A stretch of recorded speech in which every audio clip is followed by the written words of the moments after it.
Quick review, 7.6 out of 10.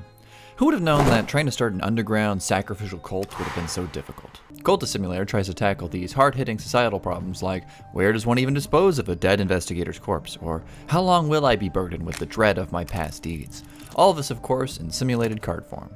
Cultist Simulator can best be described as a limp deck building game where you try to assemble Voltron by collecting just the right amount of cards in just the right order to do just the right thing. The problems start to arise when you don't exactly know what the end goal Voltron even looks like, and even trying to progress towards that feels a lot like doing your taxes. Every cycle of the game requires you to spend money in order to live. If you fail to do so, you will acquire starvation cards that will end your game after the next cycle. This leads to a lot of the game time being spent burning one of your major resources in order to just get enough money to eke by and stay ahead of death's hungry grasp. Somehow very poignant and reminds me of the current life we all live and know well. With some of your spare cards, you can take some time to dream or wander or whatever you can figure out that will eventually create an acceptable combination of stuff that the game will reward you an outcome for. Eventually, this can lead you to increasing your natural stats like strength or imagination. With the right amount of money, the right amount of time, and the power of sleep, drugs, and rock and roll, you can start to find occult crap going on in your charming hometown. And since life has been a bit dull at the old buzzsaw factory, it's your job to dig in and see what kind of devil worship you can get started. Eventually, you'll find fragments of devil magic, lonely artifacts, fairy dusts and farts, and old books from a bookstore that you can't seem to ever buy English books from.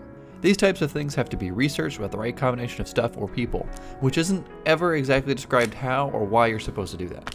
A lot of this game involves stumbling around like a drunken sailor, fumbling into the right answers. More often than not, you'll end up spinning your gears, wasting money and collecting time-sensitive cards that could unlock the universe, if only you could figure out how. I think this game could really benefit from just a touch more hand-holding. Just a butterfly's fart of a nudge in the right direction of which I should go down.